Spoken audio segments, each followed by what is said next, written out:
one. Okay. Our next guest on the Women in Keto Summit has been working in the healthcare industry for 25 years, and she is the founder, CEO, and visionary of Optimal Terrain Consulting. She is a national board certified naturopathic doctor, licensed acupuncturist, practitioner of Oriental medicine, and is a fellow of the American Board of Naturopath Oncology. After being diagnosed with terminal cancer 25 years ago and being able to achieve what's known as radical remission, she now lectures all over the world and trains physicians with a focus on the using of ketogenic diet principles as a key part of treatment for cancer. She's also the author of The Metabolic Approach to Cancer and is here today to share with us the 10-step program she goes through with her cancer patients in trying to help them overcome this deadly disease. It's a great pleasure to have Dr. Nasha Winters on the Women in Keto Summit. Nasha, welcome. Thank you for joining me. Thank you, Jenny. What an honor to be here. And I love that you're covering sort of everything keto for women in general. And as you and I discussed before you started the recording, there's even a difference of how you approach it if you're someone dealing with cancer. So I feel really glad to be part of some of this discussion and how I assess the whole body to know how to make or how to use the diet at its fullest. Yeah. Speaking of cancer, Nasha, obviously cancer is that word that has such an impact when you hear it, whether you've experienced it or touched it. You know of someone who has been touched by cancer in some way, unfortunately. And obviously the traditional approaches that you see to cancer, especially what you see on mainstream media, a lot of the, I guess, cures for cancer or the ways to mitigate through cancer is a lot to do with pharmaceutical drugs, and a lot of the influence and emphasis is placed on that. But you've kind of had a different experience to this, which is what I'm really interested about talking to you on. Can you tell us, just to give us a starting point to where this conversation is going to go, what would you say is cancer? Tell us exactly what it is. Well, what's interesting is that, what people know, like you said, that the diagnosis of cancer is what is the most terrifying often of this process.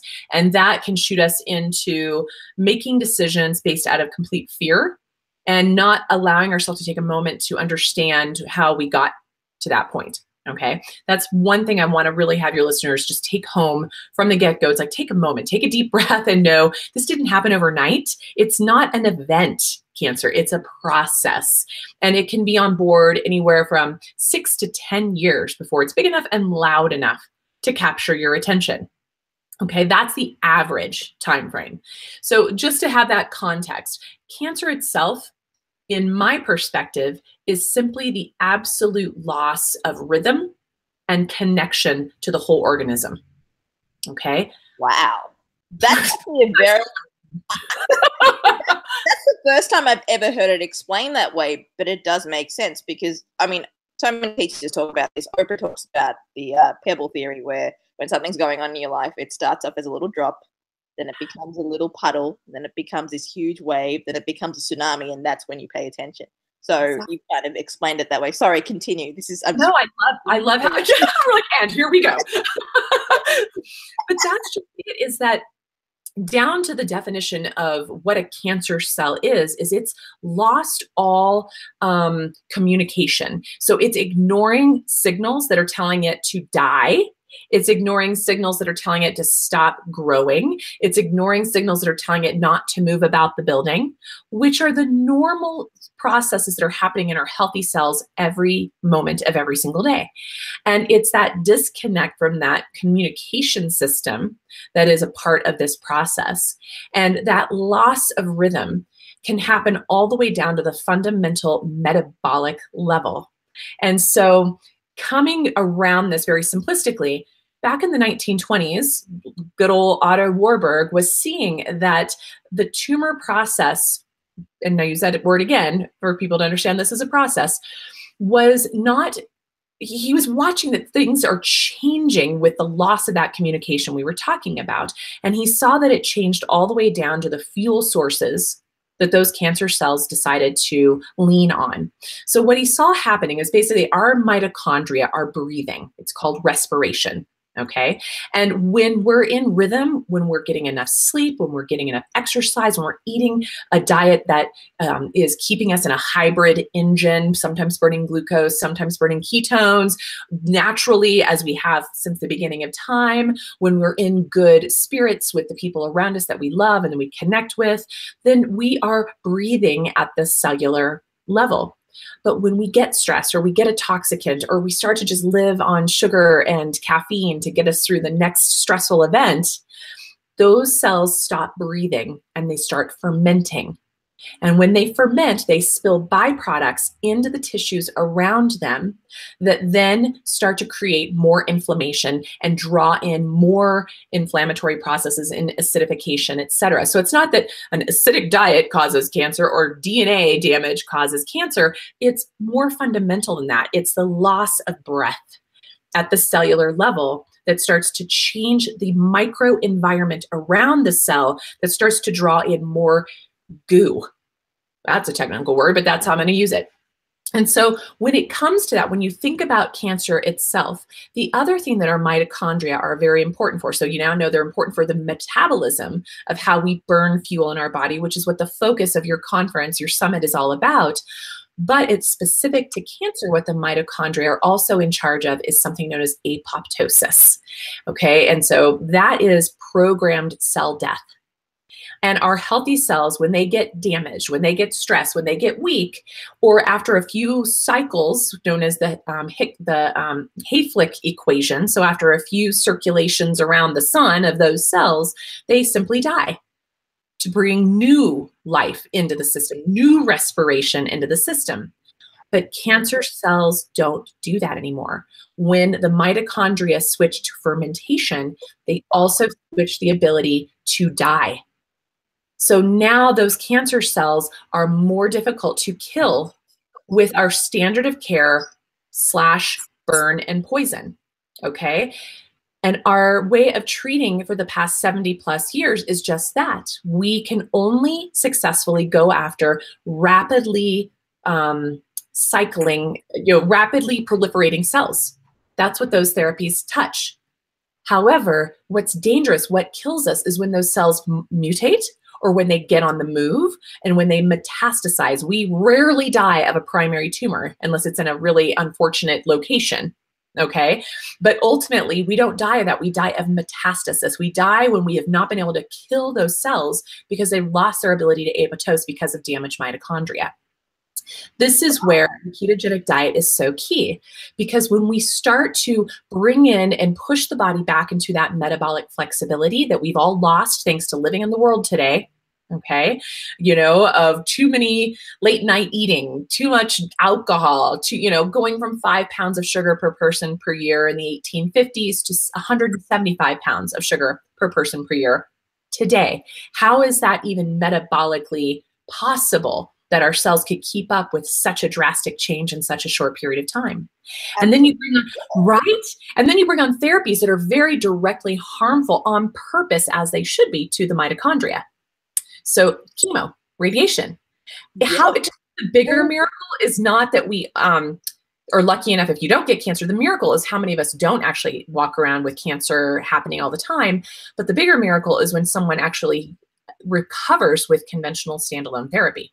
That's actually more of a miracle to me, because most of those patients, in fact, 70% of them will have a recurrence. Okay, that's also important to hear.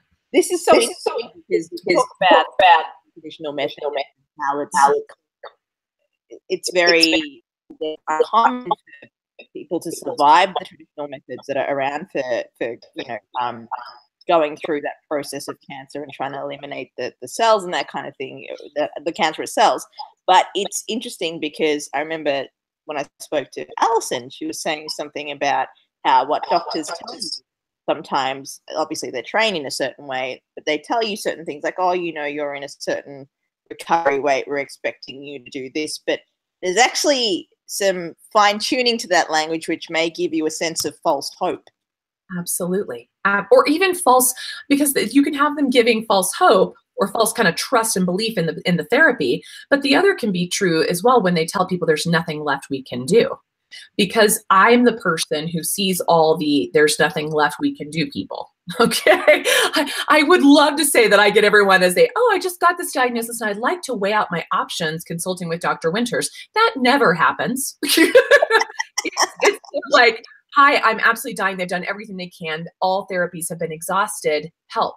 And that segues into how do I do that? And of course, the ketogenic is kind of a foundation of that to help restore some communication, apoptosis, and the hybrid fuel system that our bodies need to recover.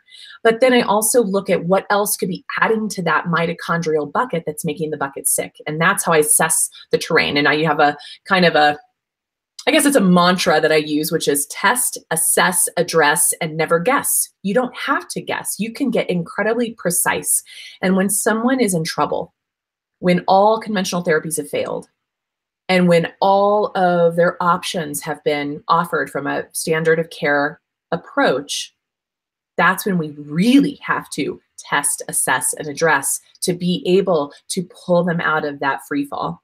And that's what I have the joy of doing, is exploring in what my co-author, Jess Higgins Kelly, in our book, The Metabolic Approach to Cancer, that's what we spend our time helping our patients understand about the 10 main patterns that I have run across in my 27 years. Can you believe that? You were saying 25. I'm now, October 21st will be 27 years for me on this journey. Wow. That's what I said.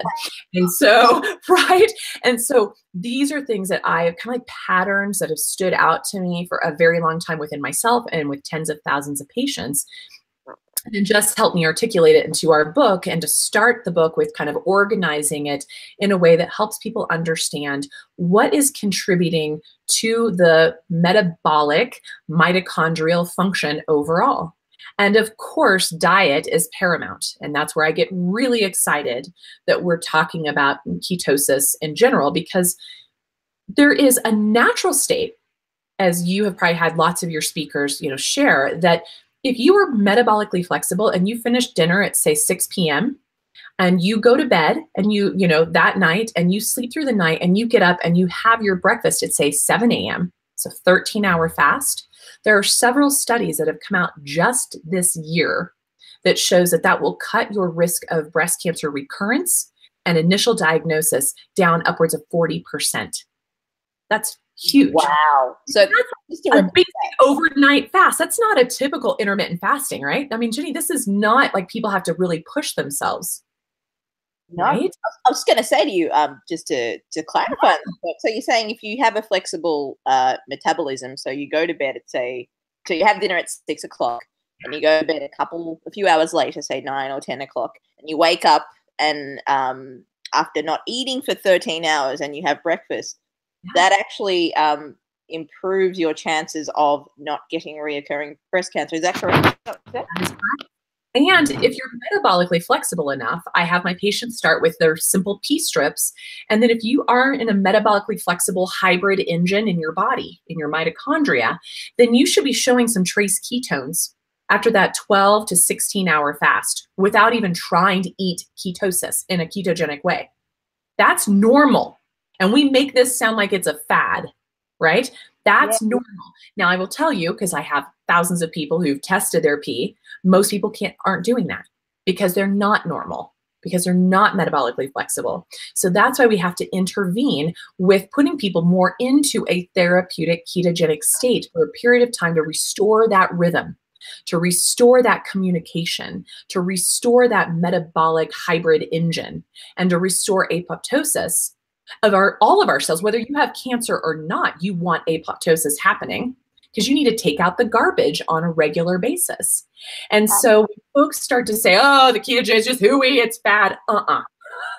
We're weaving in and out of a nutritional ketosis. So on a blood test between 0.5 and 2 to 3, okay, with just kind of a simple overnight fast or even a little bit of an extended fast on occasion, not even with what you were eating on the times you were eating in consideration. Or at the times when our food was really sparse and we had to go many hours, many days, even up to a couple of weeks without really good nourishment, we were in a therapeutic ketosis state. That's what helped make our brains function, even thrive. Our organs function and thrive so we could stay present and clear enough to keep hunting for that next meal. You know, today's hunting for the meal is driving down to the all-night grocery store and loading up on your 6-pack of Coca-Cola and your bottle, you know, basket of buns and donuts and whatnot, and maybe a late night ordered pizza, right? Yeah, Totally. We are fully in an overfed, undernourished state in the world today. It's really interesting that you say that, because you really kind of put into perspective how humanity's kind of evolved with this state of how we've completely commoditized time over health. And then what the counter of that is, you're actually robbed of time in your life when you think about it, because now Uber Eats, and I'm guilty of it as an entrepreneurial, an aspiring entrepreneur, where you're so hell-bent on your work and saving time that, you know, ordering on an app is a lot simpler than preparing it and actually thinking about what you're putting into your mouth. And it's actually quite humbling to hear that, but it's very true what you're actually trying to save yourself on, which is time. And humans tend to have this behavior of, I want to save time. Convenience stores have built a whole business model on it. And now eventually, yeah, we lose time because our health sucks. Absolutely. And if you don't have your health, you've got nothing. I mean, nothing. Yeah. So true. So true. Dr. Nasha, I want to talk to you about the 10 terrain elements that you quite frequently refer to in your studies and your talks. Can you tell us a little bit about what the steps are, and how can people make sure that they're ensuring the optimal terrain for their bodies? Perfect. Well, it's such a good question. And so, you know, folks if folks do pick up the book, the first part of our book has a little questionnaire. Very simple. Right? I mean, heck, I don't even care if you buy the book, go to your local health food store, like the Vitamin Cottages now carry our book. A lot of Whole Foods carry our book. It's now all over Amazon, most big booksellers, you know, probably even your small booksellers. So you can even go in, take a pen and paper and write down your own answers to the things if you don't want to purchase the book. But what happens is we break down the 10 patterns with 10 questions for each pattern. And then when you take that self-guided assessment, you see kind of where your priorities are. Even if you don't have cancer, you're going to have at least a handful of things that show up as a priority for you. That's just simply living on the planet today. And the way we ask the questions, the type of questions we chose were things that weren't so obvious as to how those could be impacting your terrain, impacting your mitochondria. So a lot of people are very shocked to see the way we ask the questions and go, oh, I never thought about how birth control could be affecting X, Y, and Z, or how, you know, eating beans could be affecting X, Y, or Z, or how taking this antibiotic in the last couple of years could be affecting X, Y, or Z. We just forget. It's so commonplace. Like, you just pop this pill, you just eat this thing, you just take the, you know, that's right? So we want people to assess for themselves where they believe their priorities are. And if nothing else, go and focus on those chapters. And so let me outline a little bit of what when I think about the bucket, okay, our mitochondria that are the powerhouses of our cells. We do not do anything without a healthy mitochondria, right? And ketosis is working directly on those little organelles. So the bucket, you will use this analogy, is the mitochondria. Going into that bucket is your epigenetics. So what came down upwards of 14 generations before you? So what was inherited from your parents, your mother and your father's side. Our mitochondrial DNA come only from our mothers, but we do get genes from both sides of the family. And so epigenetics, as you recall, are how we can overcome them. So we might be born with them, but we can overcome and express them differently thanks to the things we choose to put on in and around our body, including our thoughts and the people we hang around. Okay, so we can very much manipulate what we put in that bucket with regards to our epigenetics. The next thing that goes into that bucket is our microbiome. Our gut, okay? This is so big because we now know that 80% of our immune system is thanks to our microbiome, to the gut, the little critters in our GI tract. You'll hear a lot of people out there in the world of ketogenic diet talking about the impact of ketosis on the microbiome. I have personally seen, because I have a very plant-based, a very plant-dense, nutrient-dense ketogenic diet with my cancer patients, I don't see problems. In fact, I see healing of old SIBO infections. I see healing of old old candida infections. I see old GI issues go by the wayside when we are doing a proper nutrient-dense ketogenic diet with my patients. So it can definitely have a positive impact on the microbiome. And then the big one that goes into that bucket is our emotions, our mental health, perhaps an ACE score. So an ACE score, your adverse childhood events, things that happened to you before the age of 10, or excuse me, before the age of 18. There's actually a free, if you go and Google ACE score online, your listeners could actually do the quiz for themselves and see what things happened in their life that affected them before the age of 18. The more events you have before the age of 18, the higher likelihood you will have of cancer or other chronic illness. So our stressors, our traumas are very much impacting that bucket. And no one kind of wants to deal with that up front, but you have to eventually, okay? You could be eating the perfect diet, but if you're not dealing with, you know, the incest or the witnessing a dear friend die or something like that that happened in your youth, you're not going to get very far down the road. These are big, big pieces. And then the other kind of 7 things that drop into that bucket are things like your hormonal balance. Obviously, your blood sugar balance, your immune system, inflammation, our circulation and angiogenesis, the making of new blood vessels, toxicants. So all of those environmental exposures, and then our stress circadian rhythm patterns, okay? So this bucket gets really filled up fast, and we all have a different threshold. And your bucket might overflow faster than mine or somebody else's. So you have to be willing to look inside that bucket, assess what's the biggest priority, and address it head on. And each of our chapters address each of those drops in the bucket. And I love that you started the analogy off with that, with the pebble in the pond early on, because that's a perfect example of this. And that you can start working there. Those baby steps will help it all. So for instance, coming back to ketogenic diet, I never want anyone to think that a ketogenic diet by itself would ever treat cancer or any illness to that matter. It is a foundational part of helping other therapies do their job better, whether that is chemotherapy, targeted therapies, integrative medicine therapies, hyperbaric oxygen, counseling, right? Exercise, any of these things will be improved with the addition of the ketogenic diet, because that ketogenic diet, as I've said at the beginning, is getting us into that hybrid engine and getting our mitochondria to function at their most optimal, which then is the ultimate prevention of all disease, in particular cancer. Wow. Wow. Yeah.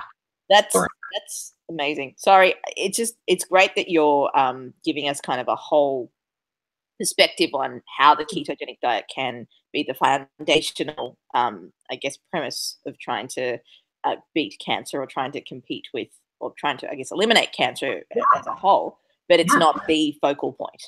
Exactly. And it can't be, just like chemotherapy can't be the focal point, or just alternative medicine can't be the focal point. It takes this collective, because, cancer, like I said, is a complete disconnect.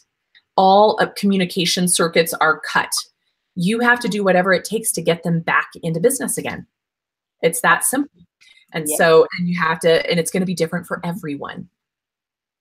It's really interesting hearing this from you too, especially from a healthcare professional, because when you think about the things that you go through as a human being before the age of 18, all the childhood trauma, or there might be things in there that you have either blacked out because of trauma, or you just I don't want to think about that. And then as you grow older and you form new memories and new friends, and you get a new pattern going on autopilot in your head, you kind of forget about that. But there are lots of things that I guess that happen to us in our foundational years that we tend to forget about, but impact us so heavily. And again, it catches up with us, doesn't it? And we've got to eventually deal with it. What would you suggest, Dr. Nasha? If someone is going through that, and for example, if they're eating the cleanest diet, or they're relatively healthy in terms of the conventional checklist, what are some ways that people can really get in touch with it? I know meditation is one of them. Can you recommend some ways for people to really, I guess, conduct a self-assessment? Yes, I think that's a really good, starting with that ACE score, I think is helpful for people just to get context. Because when you take those 10 questions, you're like, good God, it's a surprise what we're getting, at what we're being exposed to, like you said. The other thing is to find a resource, whether that if you feel better with some talking it through, That's one thing. Some people prefer more of a classical talk head therapist. Some people prefer more of like a Hakomi practitioner, which is more of a mind-body connection. They help you kind of tap into where you're physically feeling things and see what might be associated with it. Really extreme trauma is very responsive to therapies like EMDR, which is a rapid eye movement therapy that accesses and kind of overrides the trauma patterns and those moments where we do check out simply out of protection, right? That's a natural place to be, is our bodies will check out to protect us. And so it will forget or override. Okay, so that's a really powerful therapy. Even the tapping, the EFT, you can find tons of free videos. Those kind of help override our neurosensory processes and help us kind of, we don't then have to intellectualize or even go back and hash out like daddy issues. Like it's not, you don't have to even go back to the trauma to overcome some of the physiologic expressions of that trauma through your body in present time. So that's very powerful. And then reading, like connecting. So I love things like Brene Brown's work, where you're accessing, you know, a lot of really, you know, kind of more, they're safe kind of places to hang out in. Even like Kelly Brogan's work, who's gone deep into kind of the mind, body, depression, you know, the MD who's kind of treating depression out of the box without pharmaceuticals, you know, and again, diet's so powerful there. But there are so many cool tools today. It may be like, for me, nature is an incredible healer. I can really think clearly out in the natural world. So if I'm overwhelmed, I need to get outside. I need to lay on the earth. So people might find their own tools or strategies. You know, maybe it's that you drive down the road and scream bloody murder, right? Out, you know, or like sing your heart out to a song in the shower that just gets you moving, or dance it out, move it out. Because in animals in nature, when they're traumatized, they shake it out. So shake it out, you know, move your booty. Those are ways to start to access this. And then if you definitely have had some traumas that are keeping you really stuck, that is likely going to need some more professional help on any of those kind of arenas we just kind of mentioned here. And it's not a failure, it's a gift, because as you start, I mean, I've done this work for a long time for both myself and thousands of other patients. I love watching what happens when people really assess that particular drop in the bucket of the emotional mental health. That's where I see the biggest changes happen in people's overcoming really scary diagnoses. Wow. It's really, it's amazing when you think how powerful our mind is when you think about everything that we've got stored in there, the memory imprints and just how our mind works as a machine to really drive our body and get everything working. It's really fascinating. And I'm not actually surprised at all that you say to me that, you know, you have patients or people that you work with, and when they finally make that mental and emotional recovery, first and foremost, how their physical recovery follows very soon after. Exactly. And what is often foundational to even accessing the psychology in the right way is to get the right fuel source on board. Because our neurotransmitters, we have more neurotransmitters in our GI tract than we do in our brain. Our brain and nervous system are, for the love of God, all about fat, right? We're just fat heads, right? Our hormones depend on cholesterol, which is like the grand poobah of fat. So do our neurotransmitters, and so do most of our immune cells. And so all of these things, if you have been starving yourself of fats because of our fat-free phobia, you know, fat phobia, fat-free kick for the last several decades, you do not have the coping skills. You do not have the skeleton, the structural foundation to really heal the body, the mind, the psyche, the social aspects, all of these things. So it just keeps spilling back into each other. So I can have someone who does all the things right on the psycho-spiritual, but they eat like crap. Or I can have someone who they are incredible athletes. Like Allison is a good example. She was an uber athlete. My worst case scenario, sickest patients were the hardcore uber athlete vegans. They were so oxidized, so damaged, so inflamed, so fried in their whole nerves and nervous system. That's a lot harder one to take care of than even the folks that are coming from like the standard American fast food diet, amazingly enough. And you're seeing the same, when I test all the profiles for fatty acids, I'm seeing a similar fatty acid profile of vegans than I am to people on the fast food. Now I'm going to upset some people here, most likely, but I'm used to that. I've done it for 27 years. It's keeping me alive. I don't really care. So sorry. But we should be like a 4-to-1 or better of omega-6s to omega-3s. Most of our standard American diet folks, and even our vegans and vegetarians, are anywhere from 20 to 30-to-1 of omega-6s to omega-3s. That is very hard to heal the body, the hormones, the psyche, the gut, right? And that's where I get really excited about, again, I can take someone, even if they're vegan initially, maybe work them into a vegan ketogenic for a bit, or vegetarian, and then work them into adding in more and more plant material and more like super high quality fats that will eventually likely include some animal fats, if necessary, to restore that rhythm, to restore that communication so their cells can do what they were born to do. Yeah. It's fantastic because you started off with how the cells are communicating to us and how cancer effectively blocks that out. And you come right back and talked about how to get everything going with communicating. I don't know if you planned that, but that was just... I did. It just worked. Right on, Steve. Well, you've given us such a wealth of information, and I'm so grateful to have the opportunity to talk to you. I guess to summarize, if we are to kind of wrap it up in one tip for living a ketogenic lifestyle, for a healthy lifestyle, what would you say would be that one tip that you'd offer anyone? I would say, no matter what, get to know your local farmers and ranchers and get tapped into the season, like eating locally and seasonally, because there is so much vitality in that food and in having the relationship with the people who created your food or harvested your food or, sacrificed your food for you. There is a level of reverence that your cells also eat up. Okay. And there's a deeper relationship to that as well. And it creates the communication in the cells, but also the communication around you, which is very powerful. Wow. Well, fantastic, Nasha. Thank you so much for your time today and for that great, it's been so insightful. So I'm really, really proud to have had you on the Women in Keto Summit. Thank you. And I am excited to see everyone. I can't wait to see it all. So thank you. Well, where's a great place to check you out, Nasha? You've got a book out, obviously, but where's a great place to connect with you? Great. Well, the book Jess and I have, The Metabolic Approach. We also have a Facebook page on that, so people can kind of follow up we add in a lot of cool, relevant information about what's sort of the research that keeps backing what we're saying. We try and put a lot of postings there. So that's The Metabolic Approach to Cancer on Facebook. My personal company is Optimal Terrain Consulting, and that's where I consult with doctors and researchers and clients worldwide on helping them look inside that bucket and determine what is out of balance and bring it back into balance. And that's optimalterrainconsulting.com or Optimal Terrain Consulting on Facebook as well.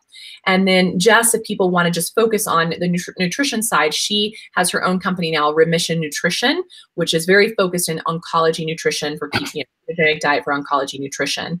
So we really, our goal is to keep bringing this message to show people that a cancer ketogenic diet is going to look very different than the athletic world or the diabetes or the cardiovascular in many cases. And you really want to work with someone who's really well adept at that information. Yeah. Fantastic. Thank you so much, Nasha, for your time. And hopefully you can check her out at her Facebook page and check out her book, which is fantastic, called The Metabolic Approach to Cancer. Thank you so much for your time, Nasha. Thanks, everybody. Really appreciate it. All the best, Jenny. Fantastic. And we're going to stop in 3,